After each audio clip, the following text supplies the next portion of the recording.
And now it's time to welcome our traveling correspondent, comedian Tom Papa, in a segment we call Out in America. Thank you, Chris. On behalf of Live From Here, I continue my journey across the country, shining a light on all the good people in America.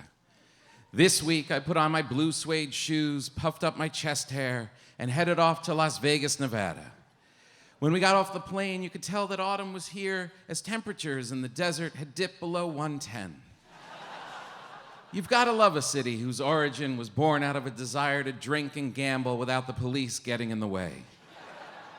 Have you ever stumbled out of a bar in Vegas with a new friend under your arm and realized you hadn't left the airport yet? I have. I got an Uber to the hotel with a driver who looked like he could be a Vegas mascot. He was about 50 years old, had a mohawk, mirrored sunglasses, rings on every finger, and was chewing gum like a nervous squirrel. He said he loves driving because he only needs to sleep every third day. I buckled up. As he merged onto the freeway, he pointed out the new football stadium that will be home to the Las Vegas Raiders next season after they break Oakland's heart and move away. That's why I got the mohawk, he said. I'm going to be part of Raider Nation and get myself on TV. He honked the horn and held a fist out the window as we passed. I gripped the seatbelt tighter. He dropped me at the hotel where 7 bellhops descended on my wheelie bag looking for a tip. Why is it that whenever you're checking into a nice hotel, you're attacked by a group of panhandlers dressed like toy soldiers? I understand that they want to tip, but all they did was raise the handle on my bag. And to make matters worse, I checked my pocket and all I had was a 20.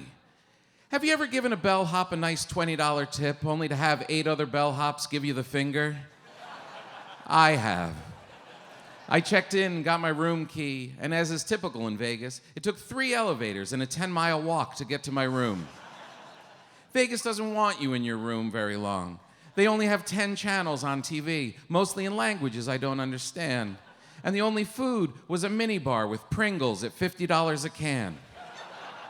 So I headed down to the casino and made a quick stop at the all-you-can-eat buffet. This is truly a sight. If you ever wonder whether you can win in Vegas, go to the buffet.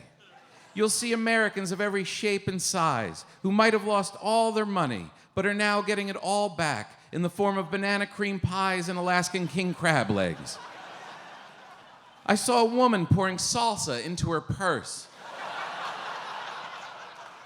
I saw a father load plates onto his children's backs like they were donkeys.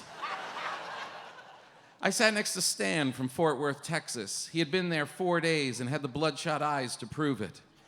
3 days is usually my limit, he said, but I got on a hot streak and then a cold streak, and I'm not leaving till I'm hot again.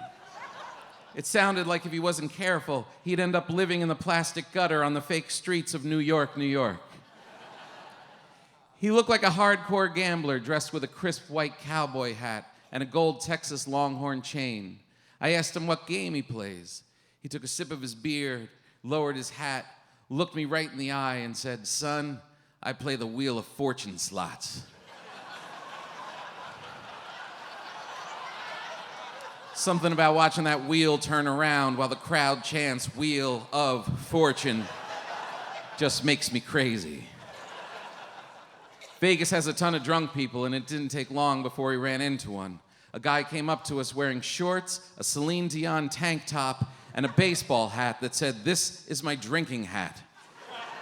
Sometimes these are just silly sayings, but on this guy, who was guzzling out of a giant plastic Eiffel Tower, it spoke the truth. He pointed at my plate, burped, and asked, "Are you going to eat all that?" I was planning on it. He licked his lips and said, "I'm really hungry." Stan pointed and said, "Well, turn around, my inebriated friend." He turned and saw the towering buffet of food and nearly fell over. "It's a miracle," he said. Stan rolled his eyes. It's a miracle he's still standing. Have you ever seen security guards try and catch a drunk guy as he climbed on top of a giant mountain of shrimp? I have. It was time to gamble, so I wandered into the casino. The casino floor is always a little intimidating at first. All this action, all these people, all that math. I found a seat at the $10 blackjack table and sat between Phyllis and Frank. They'd been friends for over 50 years and wore matching yellow t-shirts so they wouldn't lose each other. "Good luck with that one," Frank said while pointing at Phyllis. "She'll talk your ear off." "Don't mind him," she said. "We're like an old married couple, only we're not.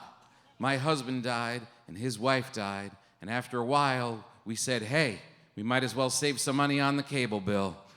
So we moved in together." She put her hand on mine and said, "So technically, Tom, I am available." Frank said, "Have at it. My body ain't made for hanky-panky. It's made for blackjack." Phyllis said, "It was made by pancakes." We all won the first 2 rounds. The dealer was going cold. Frank looked at him and said, "You're toast, young fella, and we're gonna eat you." The dealer looked worried. Frank ordered a round of drinks and we continued to win. Things were looking good until they called in another dealer, and within minutes, we were all wiped out. Phyllis said she wanted to go to the pool anyway, but Frank didn't want to go. He said, "At my age, anytime you take your clothes off, it's considered indecent exposure." I agreed to go with Phyllis, but first we grabbed another drink and stopped at the roulette wheel to put one last bet on black. I wasn't sure what time of day it was or how long I'd been there. Time means nothing in Vegas. Money means nothing. Your marital status means nothing. They say whatever happens in Vegas stays in Vegas, which means that a lot of bad stuff is always there, just waiting for you.